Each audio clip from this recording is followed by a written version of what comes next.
আয় রোজগার কম হয়েছে। না, তার চেয়েও বড় ঘটনা। কি হয়েছে খুলে বলো তো, আমার চিন্তা হচ্ছে।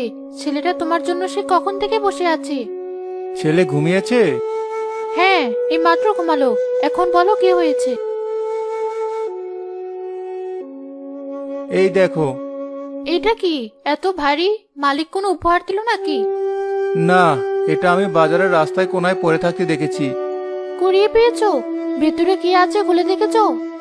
না, সাহস হয়নি। তবে হাতে নিয়ে যা বুঝলাম, ভেতরে টাকায় ভরা, অনেক টাকা। টাকা? কার টাকা? তুমি এটা নিয়ে এসেছো কেন? যার জিনিস তাকে খুঁজে দিয়ে দিলে না কেন? কাকে দেব?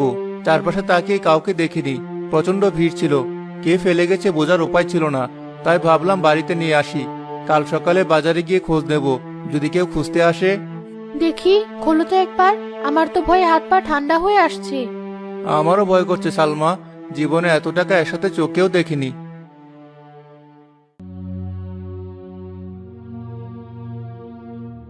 এত টাকা? এ তো গুণে শেষ করা যাবে না। এখন কি হবে সালমা? এই টাকা আমাদের না। এটা যার, সে নিশ্চয় এখন পাগলের মতো খুঁজছে। তা তো বটেই, কিন্তু আমাদের ছেলের কথা একবার ভাবো। ডাক্তার কি বলেছে মনে আছে? ভালো চিকিৎসা করাতে অনেক টাকা লাগবে। আমরা তো একবেলা খেলে আরেক বেলার চিন্তা করি। আমি জানি সালমা, সব জানি। কিন্তু পরের টাকা চিকিৎসা করলে কি সৃষ্টিকর্তা আমাদের ছেলেকে ভালো করবেন? এটা তো পাপ হবে। আমি পাপ পুণ্যের কথা জানি না। আমি শুধু আমার সন্তানের মুখটা হাসি খুশি দেখতে চাই। কতদিন ছেলেটা একটা ভালো জামার জন্য বায়না ধরেছে, আমরা দিতে পারিনি। এই টাকা দিয়ে। চুপ করো সালমা, এমন কথা মুখেও আনবে না। এই টাকা হারাম। আমি কালি এর মালিককে খুঁজে বের করব। আমি জানি তুমি ঠিকই বলছো, কিন্তু মন তো মানে না। আমাদের এত অভাব, এত কষ্ট, সৃষ্টিকর্তা কি আমাদের দিকে একবারও ফিরে তাকাবেন না? সৃষ্টিকর্তা আমাদের পরীক্ষা নিচ্ছেন সালমা। আমাদের ধৈর্য ধরতে হবে। এই পরীক্ষায় পাশ করতে হবে। তুমি ভেবো না, সৃষ্টিকর্তা যা করেন ভালোর জন্যই করেন। এখন এই থলিটা সাবধানে তুলে রাখো। কাল সকালে বাজারে গিয়ে আমি খোঁজ লাগাবো। ঠিক আছে, তুমি যা ভালো বোঝো তাই করো, কিন্তু আমার বড় ভয় করছে। ভয় পেও না, সততার পথে থাকলে সৃষ্টিকর্তাই রক্ষা করবেন।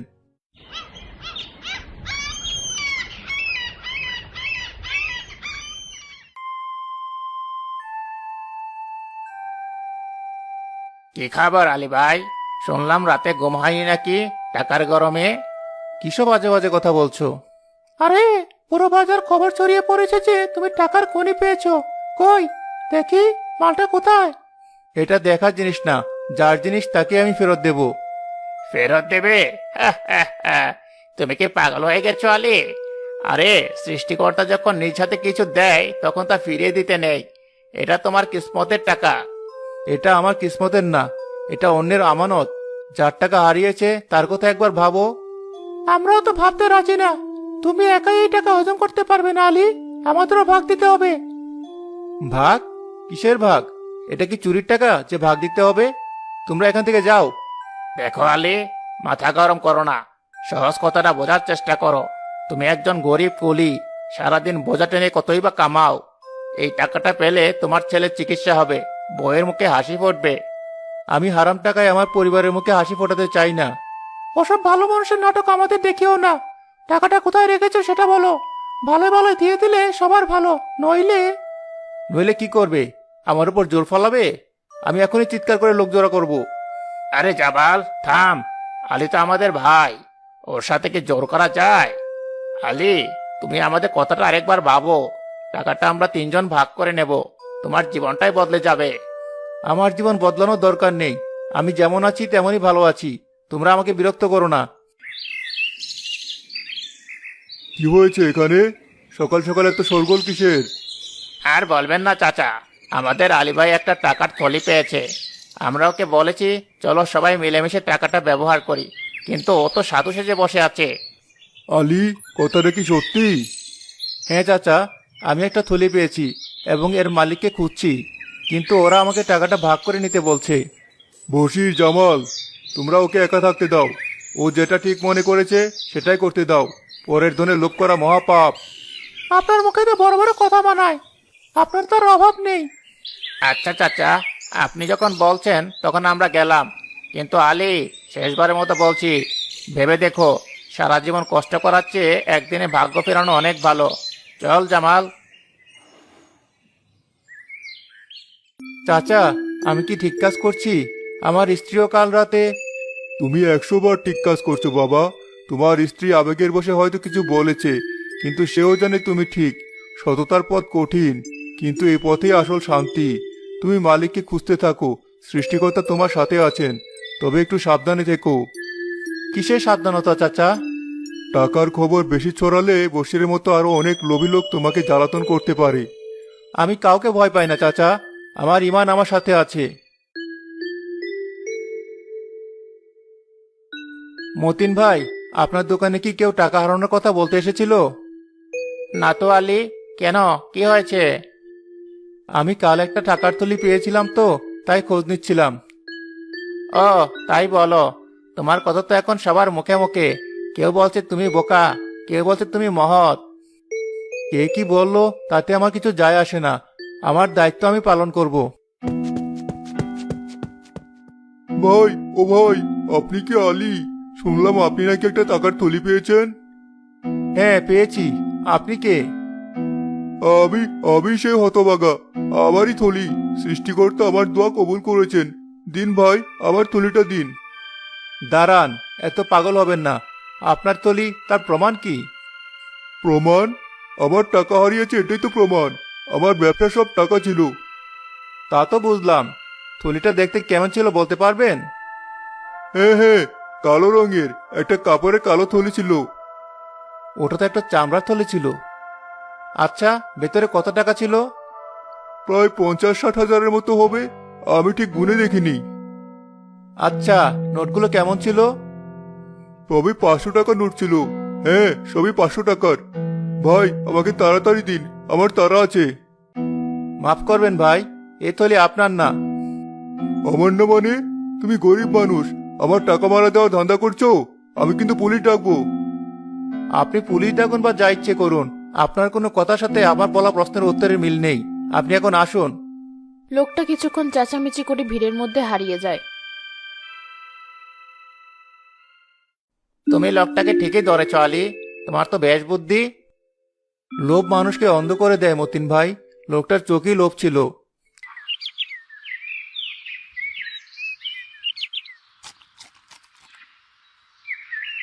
মালিকের কোনো খোঁজ পেলে? না, তবে একজন মিথ্যা দাবিদার এসেছিল, তাড়িয়ে দিয়েছি। সারাদিন এই নিয়েই থাকবি? নিজের বোঝা টানার কাজ কখন করবি? আজ রোজগার কিছু হয়েছে? আজ তেমন কাজ পাইনি, মনটাও ভালো ছিল না। মন ভালো থাকবে কি করে? যে বোঝা তুমি ঘাড়ে নিয়েছো সেটা টাকার থলির চেয়েও অনেক ভারী। আজ বশিরের বউ এসেছিল বাড়িতে। কেন এসেছিল? আমাকে বোঝাতে এসেছিল।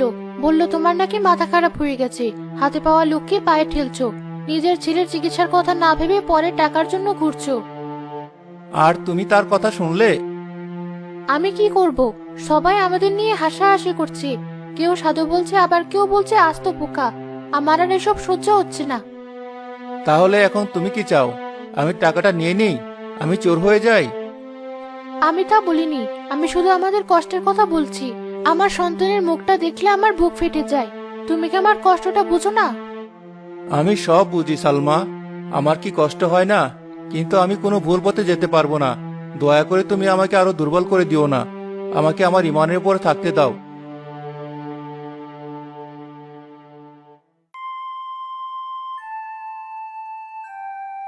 দেখলে তো, 5 দিন হয়ে গেল, আলী এখনো মালিক খুঁজে পেল না। কি বলতে চাইছো তুমি? আরে সোজা হিসাব। ও আসলে টাকাটা হজম করার মতলবে আছে। এখন মালিক খোঁজার নাটক করে সময় কাটাচ্ছে। কিছুদিন পর যখন সবাই ব্যাপারটা ভুলে যাবে, তখন টাকাটা ওর হয়ে যাবে। হতে পারে, কিন্তু আলীকে তো আমরা এতদিন সৎ বলে জানতাম। আরে তোর অভাবে স্বভাব নষ্ট হয়। এতগুলো টাকা দেখে ওর মাথা ঘুরে গেছে। আমাদের ভাগ দিতে চায়নি, তাই এই ভণ্ডামি করছে। বশির, মানুষের নামে মিথ্যা অপবাদ দিচ্ছ কেন? মিথ্যে কোথায় বললাম চাচা? আপনি বলুন। 5 দিনেও মালিক খুঁজে পাওয়া যায় না। ওর যদি আসলেই ফেরত দেওয়ার ইচ্ছা থাকতো তাহলে পঞ্চায়েতে গিয়ে জমা দিত।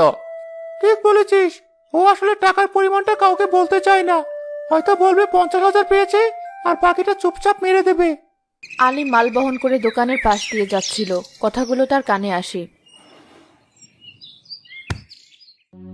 জামাল, মুখ সামলে কথা বলো। আমি চোর বা ভণ্ড নই। আরে, চোর কি কখনো স্বীকার করেছে সে চোর? তোমার কাজকর্মই তো সন্দেহজনক। আমি দিনরাত এক করে মালিককে খুঁজছি, আর তোমরা আমার নামে এসব বলছো? তোমাদের লজ্জা করে না? রাগ করছো কেন আলী ভাই? আমরা তো যা দেখছি তাই বলছি। তুমি যদি এতই সৎ হও তাহলে সবার সামনে থলিটা খোলো, দেখাও ভেতরে কত টাকা আছে, আমরাও দেখি। কেন দেখাবো? এটা আমার আর ওই টাকার মালিকের ব্যক্তিগত ব্যাপার। তোমাদের কাছে আমার সততার পরীক্ষা দিতে হবে নাকি? আলী, ওদের কথায় কান দিও না, তুমি তোমার কাজ করে যাও। কিন্তু চাচা, ওরা আমার সম্মান নিয়ে টান দিচ্ছে। আমি গরিব হতে পারি, কিন্তু বেইমান নই। সম্মান? কুলির আবার সম্মান? টাকা থাকলে সম্মান এমনিতে আসে আলী, তুমি সেই সুযোগটাই পায়ে ঠেলছ। আলী আর কথা না বাড়িয়ে রাগে দুঃখে সেখান থেকে চলে যায়।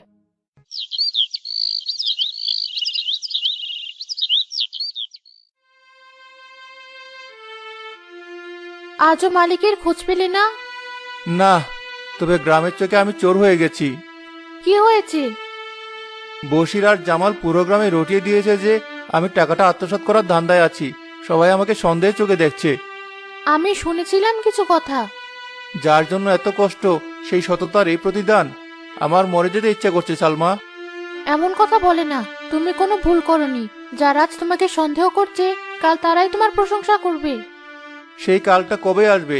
তার আগে তো আমি চোর অপবাদ নিয়ে মরে যাব। আমি আর পারছি না। কাল সকালে আমি এই টাকার থলিটা পঞ্চায়েতের কাছে জমা দিয়ে আসবো। আমার আর এই বোঝা বইতে ভালো লাগছে না। কিন্তু তুমি তো নিজে মালিককে খুঁজে দেবে বলেছিলে। আমার ভুলের জন্য আজ আমার এই অবস্থা। আমি ভেবেছিলাম আমি পারবো, কিন্তু আমি পারিনি। সমাজের চোখে আমি এখন একজন লোভী, একজন চোর। না, তুমি চোর নও। তুমি সবচেয়ে সৎ মানুষ। কে কি বললো তাতে কিছু যায় আসে না। কিন্তু আমার যায় আসে সালমা। আমার একমাত্র সম্বল ছিল আমার সম্মান, আর সেটাও ধুলোয় মিশে যাচ্ছে।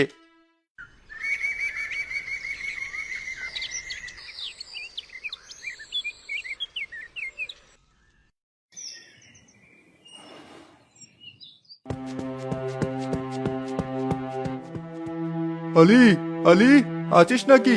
তাড়াতাড়ি চল। কি হয়েছে চাচা, এত সকালে? বাজারে একজন লোক পাগলের মতো ঘুরছে। বলছে তার নাকি একটা টাকার থলি হারিয়ে গেছে। দেখতে বেশ ভদ্রলোক। সত্যি চাচা? কোথায় সে? আমি তাকে মতিনের দোকানে বসিয়ে রেখে এসেছি। তুই চল, কিন্তু সাবধান, ভালো করে সব জেনে নিবি। আমি আসছি। সালমা, তুমি দোয়া করো।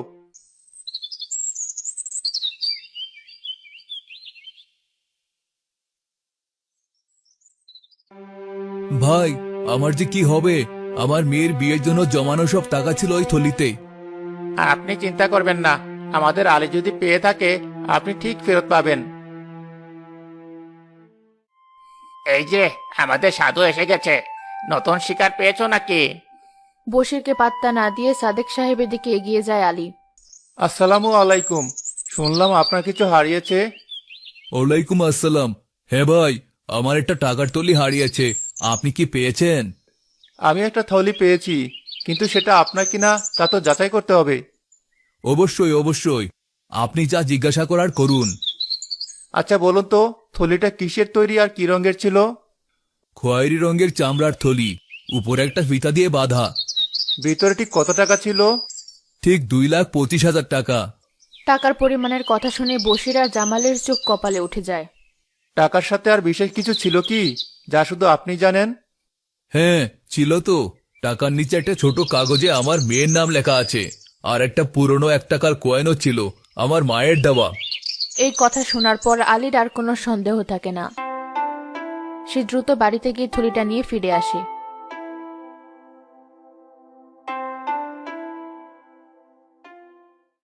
দেখুন তো এটা আপনার কিনা।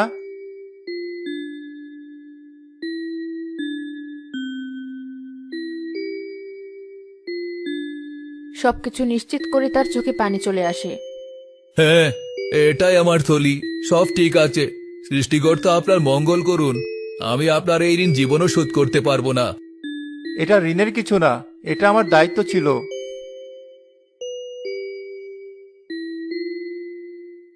এটা আমার পক্ষ থেকে আপনার জন্য সামান্য উপহার, দয়া করে না করবেন না।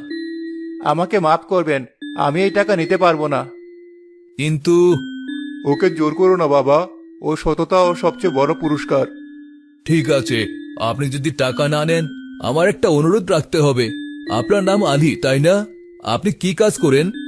আমি একজন কুলি, বোঝা টানি। আজ থেকে আপনাকে আর বোঝা টানতে হবে না। শহরে আমার একটা কাপড়ের দোকান আছে। আমি চাই আপনি আমার সেই দোকানে ম্যানেজারের দায়িত্ব নিন। আপনার মতো একজন সৎ মানুষেরই আমার প্রয়োজন। আমি আমি তো লেখাপড়া জানি না, আমি কি করে ম্যানেজারের কাজ করব? সততাই সবচেয়ে বড় যোগ্যতা, বাকিটা আমি আপনাকে শিখিয়ে নেব। আপনার পরিবার সহ থাকা খাওয়ার সব ব্যবস্থা আমার। বলুন, আপনি রাজি? চাচা, আর দেরি করিস না আলী, রাজি হয়ে যা। সৃষ্টিকর্তা তোর দিকে মুখ তুলে তাকিয়েছেন। আমি রাজি।